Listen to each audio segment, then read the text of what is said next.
Alhamdulillahirabbil alamin. Arrahmanirrahim. Maliki yaumiddin.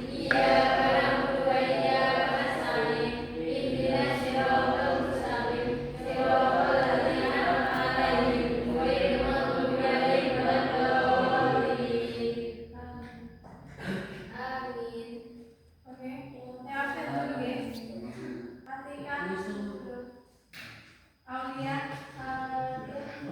Dewi, Fiona, Indris, Hamam, Hadirah. Himatul, Hadirah. Indri, Hadirah. Inani, Hadirah. Muhammad Syifaqullah, Hadir. Muhammad Amir, Muhammad Khatibul Umam, Muhammad Renan, Muhammad Nurul Hadi, Bajlaman, Nurulina, Rama, Siti Jawaban, Tirta, Yunita, Kebailan, materi kita yang sebelumnya yaitu tentang makna sila Pancasila. Kira-kira kalian sudah paham makna dari sila Pancasila? 90% paham. Paham? Yang sudah paham? 0%. Kita masuk yang B, yaitu tentang Pancasila dalam tindakan. Jadi Pancasila ini merupakan ideologi negara. Ideologi negara dalam kehidupan sehari-hari. Mengetahui Pancasila dalam tindakan. Pancasila dalam tindakan itu berarti gampang mengapa dalam kehidupan sehari-hari. Yaitu yang perlu kita pahami makna dari ideologi. Ideologi ini berasal dari bahasa Yunani, yaitu ideos yang berarti ide atau gagasan. Sedangkan logos yaitu berarti pengetahuan. Adapun istilah umum dari ideologi ini yaitu serangkaian pengetahuan, nilai, keyakinan dan pandangan dunia menjadi landasan pemikiran, tindakan seseorang atau kelompok dalam bidang politik, sosial, ekonomi, dan budaya. Ideologi juga berfungsi untuk menuntun seseorang atau kelompok dalam memahami sebuah berperilaku terhadap dunia dan sesamanya. Jadi kemarin kita membahas tentang makna dalam sila-sila Pancasila, yaitu selanjutnya Pancasila dalam tindakan. Pancasila dalam penerapan Pancasila bisa dilakukan dengan berbagai cara. Hal tersebut tentu disesuaikan dengan kemampuan masing-masing. Ataupun di dalam penerapan Pancasila ini generasinya beda-beda guys. Generasi dulu sama generasi sekarang itu beda. Adapun perbedaan generasi juga mempengaruhi tindakan-tindakan masyarakat dalam mengimplementasikan nilai-nilai Pancasila. Zaman dulu itu dalam mengimplementasikan Pancasila itu mereka lebih patuh dalam peraturan.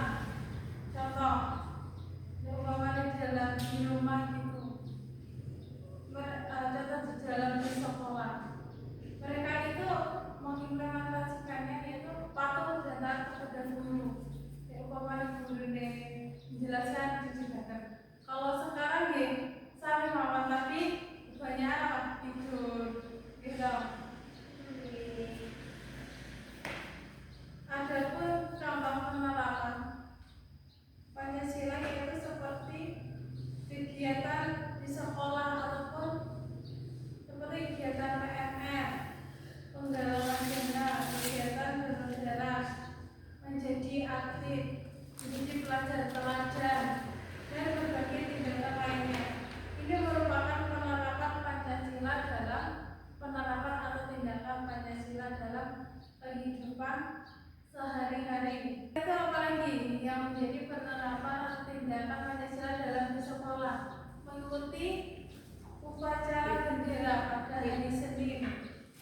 Mengikuti ekstrakurikuler seperti apa?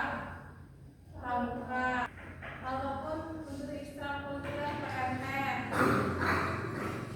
Menjadi siswa yang tepat waktu masuk sekolah, artinya menjadi siswa yang pelajar, menjadi masyarakat umum. Contoh mengimplementasikan Pancasila itu dapat dilakukan dari berbagai cara, menjadi abdi negara itu TNI, menjadi anggota timsar. Anggota timsar ada yang tahu? Membantu musibah orang yang mengalami bencana alam seperti banjir bandang, tanah longsor, gunung meletus. Kan itu dinamakan gempa bumi, apalagi tsunami. Yang menolong siapa? Itu timsar. Menjadi supporter sepak bola itu merupakan juga dari penerapan Pancasila. Supporter pertandingan badminton yaitu setia menggunakan produk-produk Indonesia. Kalian lebih memilih produk luar negeri apa Indonesia? Kita harus bisa mencintai produk Indonesia dan bisa mengembangkan produk-produk dalam negeri dan juga melestarikan budaya daerah kita ataupun melestarikan tarian daerah. Di sini ada yang suka lari? Ada ini teman saya. Kalau Jawa Tengah biasanya dari apa namanya? Dari Gamyong. Itu kalian suka mengikuti apa ya? Ekstrakurikuler. Tari itu merupakan contoh dari penerapan atau tindakan dalam nilai-nilai Pancasila.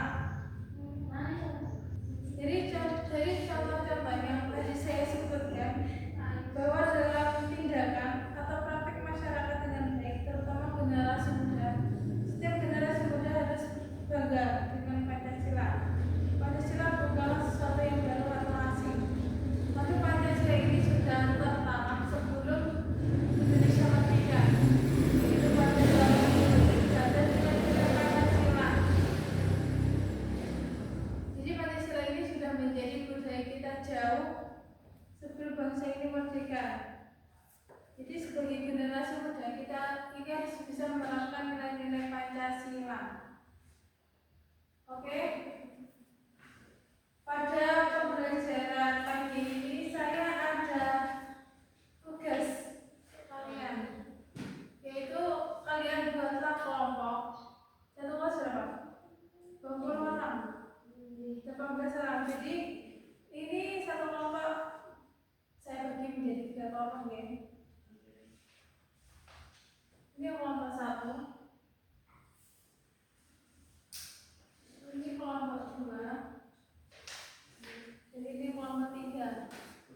Itu kalian mengerjakan, siapa yang sudah mengerjakan duluan, nanti kalian depan presentasikan kelompok kalian. Setelah itu nanti kelompok yang lainnya ada sesi tanya jawab.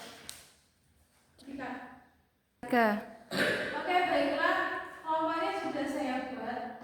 Saya minta kalian mengerjakan tugas apa yang saya minta ya. Oke, dikerjakan boleh dari sekarang.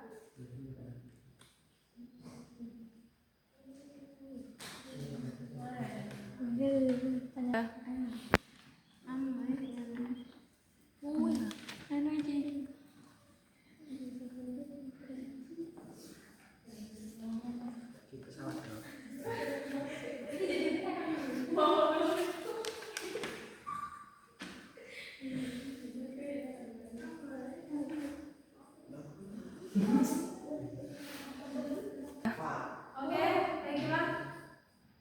Tugas diskusinya ada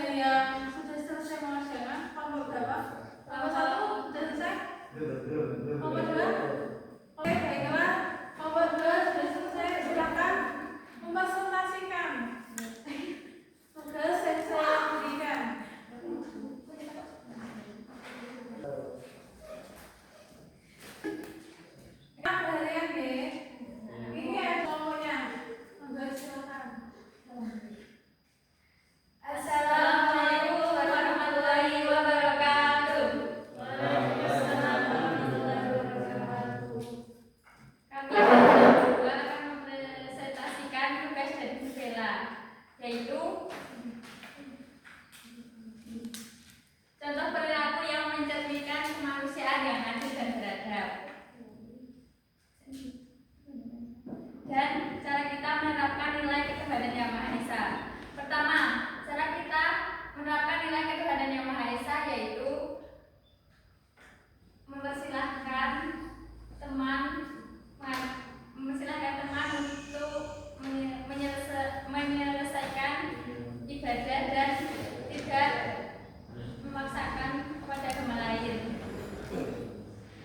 Juga menghormati teman yang sedang melaksanakan ibadah seperti tidak mengganggu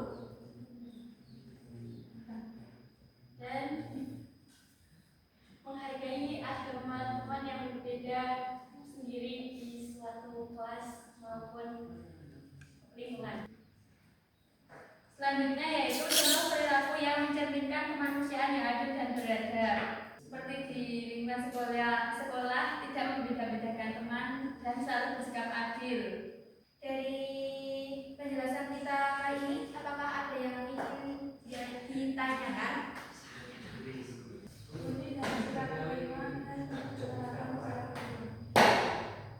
Bunyi sila kelima yaitu keadilan sosial bagi seluruh rakyat Indonesia.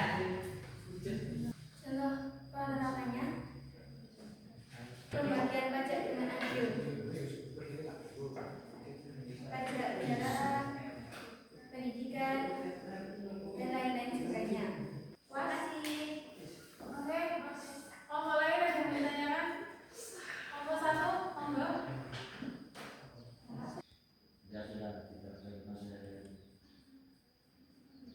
Karena Pancasila menjadi ideologi atau dasar bangsa Indonesia dalam pelaksanaan kehidupan sehari. Sekian presentasi dari Bapak kami. Mohon maaf bila ada tutur kata yang kurang berkenan dan kurang berkenan. Wassalamualaikum warahmatullahi wabarakatuh. Oke, baiklah. Itu adalah presentasi dari kelompok 2, yaitu mengenai tindakan Pancasila dalam kehidupan sehari-hari. Kesimpulannya bahwa Pancasila itu merupakan pandangan atau pedoman kita dalam berbangsa dan bernegara. Jadi harus benar-benar dipahami, benar-benar diamalkan, bukan hanya saja bukan hanya saja dihafal, tapi penerapannya harus bisa paham dan mengerti mengenai tindakan dalam kehidupan sehari-hari, dalam kehidupan bernegara, bermasyarakat. Jadi nilai-nilai Pancasila itu menjadi fondasi dasar, menjadi fondasi utama kita dalam kehidupan sehari-hari. Jadi pokoknya atau ibaratnya tuh Pancasila itu diibaratkan menjadi sebuah pohon besar, sebuah pohon beringin, dan Pancasila itu berada di akarnya, akar yang paling bawah. Ini akar yang paling bawah sudah kokoh, sudah kuat, maka pohon itu bertumbuh dengan besar itu menjadi tidak goyah, walaupun diterpa berbagai terpaan seperti kita dalam menghadapi tantangan era globalisasi saat ini gitu. Contoh tantangan era globalisasi saat ini apa? Yaitu dengan mudahnya masuk contohnya aparan, K-pop itu merupakan era globalisasi yang masuk ke Indonesia. Terus apa lagi? Budaya-budaya dari luar, pakaian-pakaian mereka yang pakai, mohon maaf, bajunya mungkin kelihatan besarnya. Itu karena budaya kita, budaya Indonesia ini adalah budaya timur, bukan budaya dari barat. Budaya timur artinya apa? Berpakaian dengan sopan, memakai celana atau memakai rok. Memakai celana itu celana yang longgar atau sekarang bahasanya apa? Celana keluar. Dan baju yang longgar, bukan baju yang ketat, dan mencintai produk dalam negeri. Jadi kalian itu salah satu tindakan penerapan Pancasila dalam kehidupan sehari-hari itu harus mencintai produk dalam negeri. Produk dalam negeri itu banyak dan kualitasnya jauh lebih bagus. Ada beberapa kualitas yang jauh lebih baik ketimbang luar negeri. Contohnya, kalian tahu tenun tidak? Pakaian tenun. Pakaian tenun itu kan yang menggunakan kayu dan kaki. Contohnya di daerah NTT atau NTB, itu adalah tenun polos namanya, itu sudah mendunia, sudah sampai mancanegara sana, dan harga jualnya itu sudah sampai jutaan rupiah. Karena jadi kita itu bukan hanya kita boleh menerima globalisasi, karena saat ini adalah cepat berkembangnya dalam era globalisasi. Tapi yang diambil apa? Jadi dalam era globalisasi ini kan ada dua, yaitu negatif dan positif. Ambillah yang